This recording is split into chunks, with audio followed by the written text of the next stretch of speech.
I mentioned in the previous video that there's a way to insert online content through a hyperlink with WordArt instead of having it be the header that we're hyperlinking to. If you want it to be in the body, you might want to use WordArt. So what we're going to do here is we're going to insert a text box, and then from there we're going to format that, and then we can add a hyperlink to that.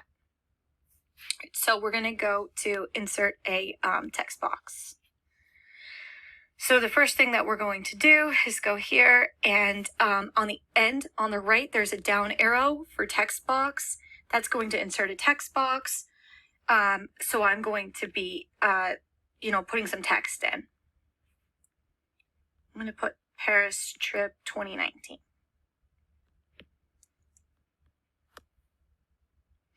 Okay, and so now that I have my text, I need to format it. I'm going to go back to the home menu to do that, and I need to highlight it. Once I highlight it, the formatting menu comes up. This menu isn't available unless there's text. So I'm going to make it some form of WordArt so that I can add a hyperlink to it and it looks kind of pretty. I know, on the computer it's a lot easier than on the iOS devices. So I'm just trying to give you a breakdown of some of the things that you can still do on your iPad.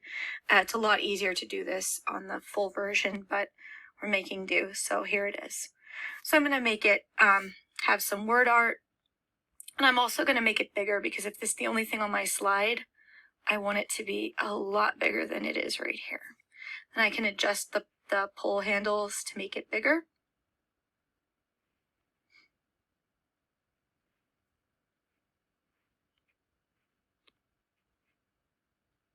All right, and so when I get to the size I want, I'm not saying this is perfect, but for the purpose of this video, it'll be just fine.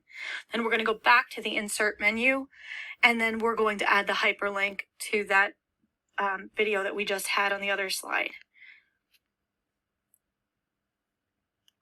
All right, so if I play it by coming up to the play button in the corner, it is hyperlinked now. Okay, so you don't have to have it as a header. You can have it in the body of the PowerPoint as well. So it's up to you how you want to do that. I just wanted to give you different options. So this is the WordArt